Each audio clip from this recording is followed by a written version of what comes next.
In a quiet lake town called Briar Hollow, there were two kinds of people: the ones who'd lived there forever, and the ones who came for peace, hoping to disappear into it.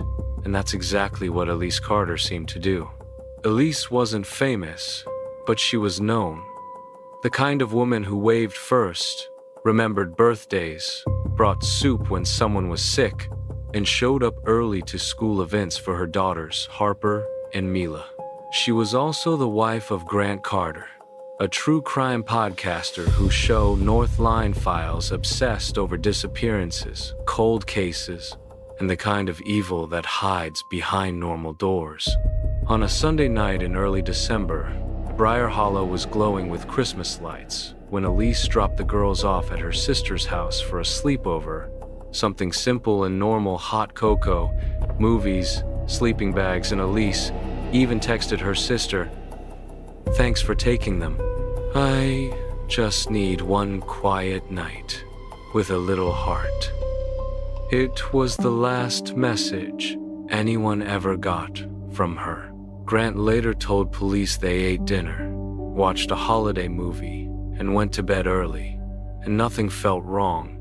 But the next morning, at exactly 6:12 a.m., Grant called and reported Elise missing. The dispatcher immediately hesitated, telling him most adults aren't considered missing for 24 hours unless there's immediate danger. But Grant didn't back off. The police showed up an hour after that first call, because he kept calling them. His voice tightened as he insisted, "No, you don't understand. She wouldn't just leave."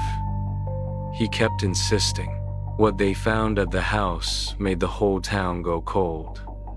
Elise's phone was still on the counter, her keys were still hanging on the hook, her purse was still inside, and her car was still parked like she hadn't moved at all. But the strangest part came next, because while Grant had reported Elise missing at 6:12, neighbors later confirmed they saw Elise outside at 6:38 a.m., walking toward the lake trail in a light jacket like she always did, even smiling and waving as if nothing was wrong, alive, calm, not missing, which meant Grant had reported her missing before she was even gone. When detectives replayed the 911 call, the dispatcher asked Grant, "When was the last time you saw her?" And Grant paused just long enough to sound like he was counting before answering quietly, "Last night." And that pause didn't sound like grief. It sounded like calculation. The search began immediately, with drones over the lake, volunteers combing the trail, police checking the woods, and there were footprints near the trailhead, a snapped branch, but when they looked around, there was nothing there. Then detectives noticed something at Grant's house that changed everything. Grant's podcast editing laptop was open, and on the screen was a file labeled Episode 112, The Day She Disappeared, showing it was uploaded at 6:14 a.m., 2 minutes after the 911 call. When asked why he would schedule an episode titled The Day She Disappeared before his wife even disappeared, Grant smiled slightly and said it was about a different case.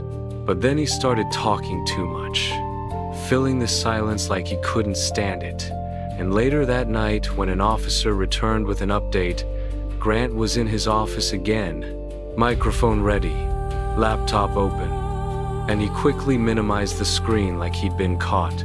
And the officer saw a new draft titled Episode 113, She Never Left the House, with one chilling line typed beneath it. "Tell them I tried to report her missing, but they wouldn't listen." And at that moment, Briar Hollow realized Grant wasn't just living a crime story. He was writing one, and Elise Carter was still missing.